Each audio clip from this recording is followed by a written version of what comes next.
अमेरिकी सदर Donald Trump की पाकिस्तान के बारे में नई पॉलिसी क्या होगी? क्या दोस्ताना कायम रखने पर जोर देंगे या पाकिस्तान के साथ मफादात की गेम खेलेंगे? चीन और रूस के साथ पाकिस्तान की कुर्बत पर अमेरिकी सदर नया काम दिखा सकते हैं और पाकिस्तान को कितना मजबूर कर सकते हैं कि वो अमेरिका की पॉलिसियों पर अमल करे और चीन से दूर हो जाए। अगर माजी की बात की जाए तो पाकिस्तानी सियासत में अमेरिका के वक्तन फवक्तन मुलविस होने की कई मिसालें मिलती हैं।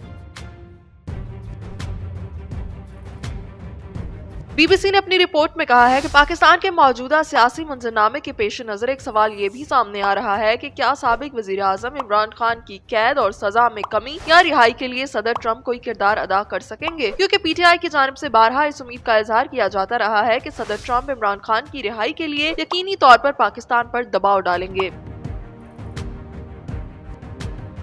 बीबीसी की आलिया नाजुकी के पूछे गए सवाल के जवाब में अमेरिका में पाकिस्तान के साबिक सफीर हुसैन हक्कानी ने तहरीक इंसाफ के इस ख्याल को महज उनका गुमान करार दिया है। हुसैन हक्कानी ने दावा किया है कि एक तो तहरीक इंसाफ समझती है कि सदर ट्रंप और इमरान खान दोनों ही पॉपुलिस्ट लीडर हैं, इसलिए सदर ट्रंप के पास उनके लिए हमदर्दी होगी। दूसरा, पीटीआई का ख्याल है कि उन्होंने बड़ी मजबूत लॉबिंग की है, इसलिए उनकी लॉबिंग का असर पड़ेगा। तहरीक इंसाफ का तीसरा गुमान ये है कि अमेरिका पाकिस्तान पर इमरान खान की रिहाई के लिए दबाव डाल सकता है, और चौथा ये कि इमरान खान के लिए सदर ट्रंप के दिल में हमदर्दी मौजूद है। उनके मुताबिक इन गुमानों की बुनियाद पर वो कोशिश तो कर रहे हैं, लेकिन मुझे अब तक ऐसा कोई इशारा नहीं मिला जिससे लगे कि नई अमेरिकी इंतजामिया इस मामले में कोई किरदार अदा करने के लिए तैयार होगी। हाँ, अगर कोई बयान वगैरह आ जाए तो शायद वो ऐसा ही होगा जैसे कि भुट्टो साहब की फांसी के वक्त सदर जिमी कार्टर का आया था।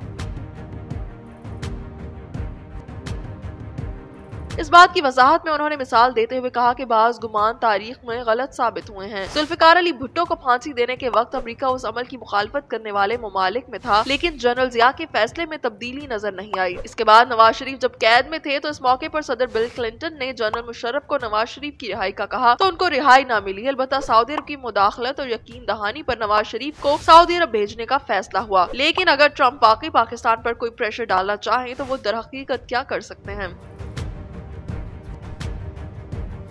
इस सवाल के जवाब में साबिक सफीर हुसैन हक्कानी ने कहा कि जब जिमी कार्टर ने भुट्टो की फांसी की मुखालिफत की तो उस वक्त अमेरिका का कोई ऐसा दबाव, मसलन कोई इमदादी पैकेज नहीं था जिसको वो मनसूख कर सकते। कोई ऐसी पाबंदियां नहीं थी जो पाकिस्तान पर लगाई जा सके। उनके मुताबिक 2007 में बेनजीर की पाकिस्तान वापसी के वक्त अमेरिका को पाकिस्तान पर यह बढ़तरी हासिल थी कि पाकिस्तान को $1.5-2 अरब सालाना की इमदाद दी जाती थी, जो कि उस वक्त पाकिस्तान की मईशत और मुशर्रफ हुकूमत के बरकरार रखने के लिए जरूरत थी। इसीलिए ऐसा मुमकिन हुआ, लेकिन उस वक्त अमेरिका का पाकिस्तान पर कोई दबाव नहीं। उन्होंने कहा कि ज्यादा से ज्यादा ये हो सकता है कि सदर ट्रंप ये कहें कि मैं IMF में अमेरिका का वोट पाकिस्तान के खिलाफ लाऊंगा। हालांकि ऐसा कभी तारीख में हुआ नहीं, लेकिन वो चूंकि सदर ट्रंप हैं, मुमकिन है कि वो ऐसी बात कर दें, लेकिन मुझे इसमें कोई ऐसा किरदार नजर नहीं आ रहा।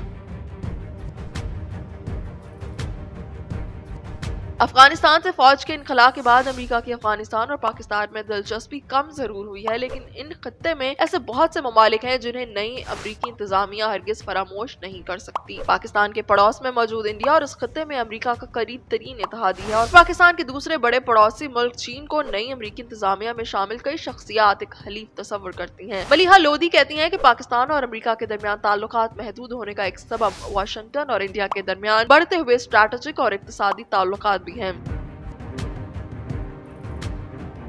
अमेरिका ने इंडिया का इंतखाब चीन के मुकाबिल के तौर पर किया। पाकिस्तान चीन को अपना करीब तरीन इत्तेहादी समझता है और मुल्क में CPEC के तहत अरबों डॉलर के चीनी मंसूबे शराकत दारी का सबूत है। अमेरिकी थिंक टैंक स्टेम्सन सेंटर से मुंसलिक डिस्टिंग्विश्ड फेलो रॉबर्ट मैनिंग कहते हैं कि चीन से करीबी ताल्लुकात और पाकिस्तान पर चीन के इन्हिसार के सबब नई अमेरिकी इंतजामिया में कौमी सलामती के मुशीर माइक वाल्ट्ज और सेक्रेटरी खारजा मार्क रोबियो जैसी चीन मुखालिफ शख्सियात पाकिस्तान को शक की निगाह से ही देखेंगी। ऐसा भी मुमकिन है कि अमेरिका और चीन के दरमियान मुकाबले की बुनियाद पर नई अमेरिकी हुकूमत पाकिस्तान के हवाले से सख्त मौक़िफ़ अपनाए, क्योंकि ये बात तो यकीनी है कि पाकिस्तान अमेरिका के लिए कोई ऐसा इकदाम नहीं उठाएगा जिससे उसके चीन के साथ ताल्लुकात में तनाव पैदा हो और इस सब के नतीजे में पाकिस्तान की मईशत पर फर्क पड़े। माजी में अमेरिका में बतौर सफारतकार खदमात सरंजाम देने वाली मलिहा लोधी भी इस बात से इत्तफाक करती हुई नजर आती हैं। वो कहती हैं कि अमेरिका के लिए स्ट्रैटेजिक तरजीह चीन पर काबू पाना है, और क्योंकि पाकिस्तान किसी भी चीन मुखालिफ इत्तेहाद का हिस्सा नहीं बन सकता, इसी सबब पाकिस्तान और अमेरिका के ताल्लुकात में बेहतरी के इम्कानात कम रह जाते हैं।